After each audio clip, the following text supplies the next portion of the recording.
and welcome again to Study English, IELTS preparation. I'm Margot Politis.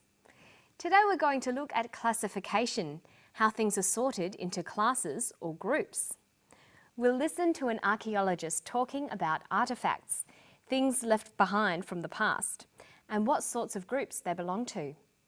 And we'll finish by doing some pronunciation practice on final S sounds. Well, these are all artefacts from the cesspits at Castleton Place, and there's a real assortment of different types. Some of the artefacts we've got relate to, the leisure time activity, the pastimes that people might have had. There are some gaming tokens. This is a lead disc with a horse figurine on it as well. It would have been used as some sort of betting token. The dice there, the bone dice as well. There's a couple of dominoes. One's made out of bone, one we think's made out of slate. Some of the other pieces, we've got a lead rifle that would have been a part of a child's toy soldier set. Yeah, these bones again from the cesspits at Castleton, and quite clearly it's been cut. These aren't natural breaks at all. Right. These are what we refer to as butchering marks. So we're not just learning what sort of animals were being eaten at Castleton, we're also learning about the cuts of meat that were being provided, whether it's been done locally by the individual house owners or whether they're going to a local butcher. I think the artefacts from Castleton Place and the other results of the archaeological process are important because they give us a really rare insight into the way Melbourne operated in its early years.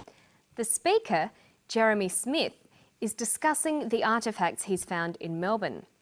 Let's look at how he classifies or sorts out these artefacts for us. First, the opening statement tells us what is being classified. This is an orientation. Then the things are classified according to certain criteria. They're put into groups. Finally, at the end of the classification, there's a summary or a comment on the groups and their significance. Let's listen to Jeremy's opening statement or orientation. Well, these are all artefacts from the cesspits at Castleton Place, and there's a real assortment of different types. So the topic of this classification is the artefacts from Castleton Place. We are told that there is a real assortment of different types. From this opening statement, we would expect the rest of the passage to be about the different types of artefacts found there. And that's exactly what's given. Listen to how the first type is introduced. Some of the artefacts we've got relate to, the leisure time activity, the pastimes that people might have had. The first category is of artefacts relating to leisure time activity or pastimes. This is the first group or class of the classification.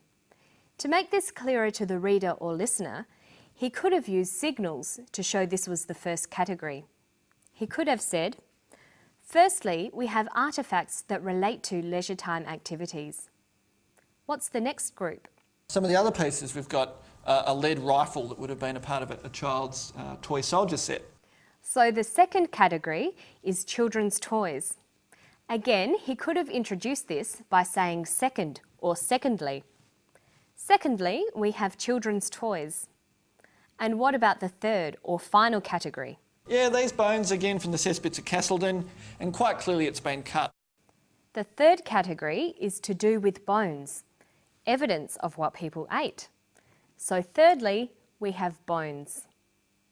So after describing the different classes or groups, Jeremy summarises by saying why the artefacts are important.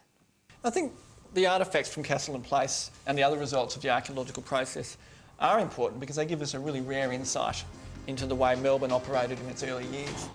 This is a summary statement. He finishes by giving a comment on the importance of the classification. Here he is saying the artefacts are important because of the rare insights they give us. They show what life was like in Melbourne many years ago. Okay, and now to something completely different, the pronunciation of the letter S at the end of words. But first, let's look at when you'll find an S on the end of words. Well, firstly, there's the natural S. Some words always end with an S. Secondly, the letter S is added to plural nouns. Thirdly, it's added to third-person singular verbs in the present tense. And finally, it's added to the possessive pronoun it and possessive nouns. Okay, so there are lots of times when you'll see an S on the end of words. For words where it's added on, it has 3 different pronunciations. Let's classify them. The first pronunciation of the final S is is.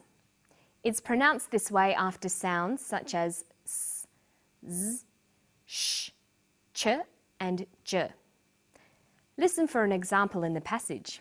Some of the other pieces, we've got a lead rifle that would have been a part of a child's toy soldier set. Did you hear it? The example was pieces. Pieces.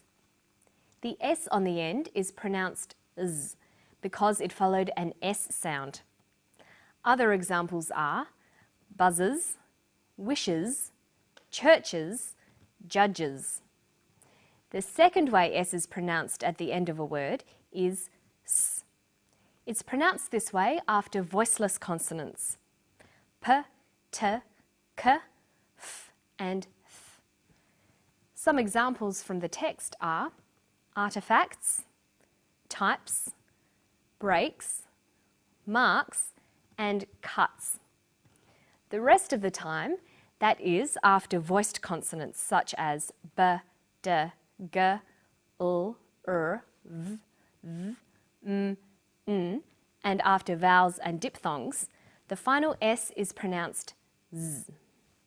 Examples from the text are theirs, pastimes, tokens, dominoes, child's, bones, animals, years. Now listen to the clip again and try to hear the difference between these final S sounds. Yeah, these bones again from the cesspits of Castleton, and quite clearly it's been cut. These aren't natural breaks at all. Right. These are what we refer to as butchering marks. Its is a word that even native English speakers have a lot of trouble with. Its can be written without an apostrophe and with an apostrophe. But what's the difference? Well, with an apostrophe, its is a contraction of it is or it has.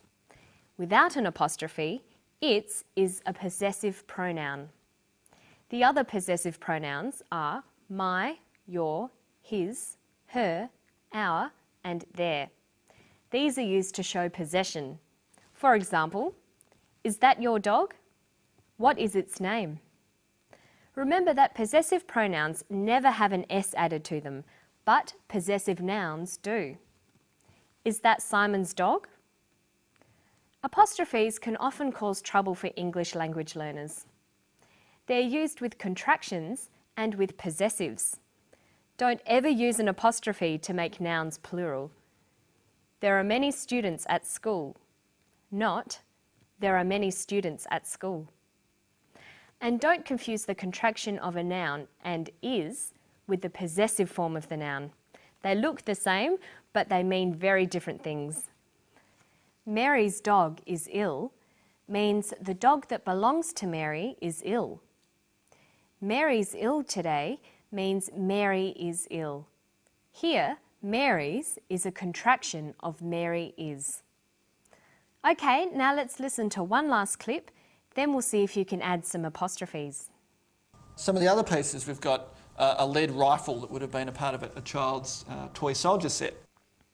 He says, some of the other pieces we've got are a lead rifle that would have been part of a child's toy soldier set. We've is a contraction of we have, so that needs an apostrophe.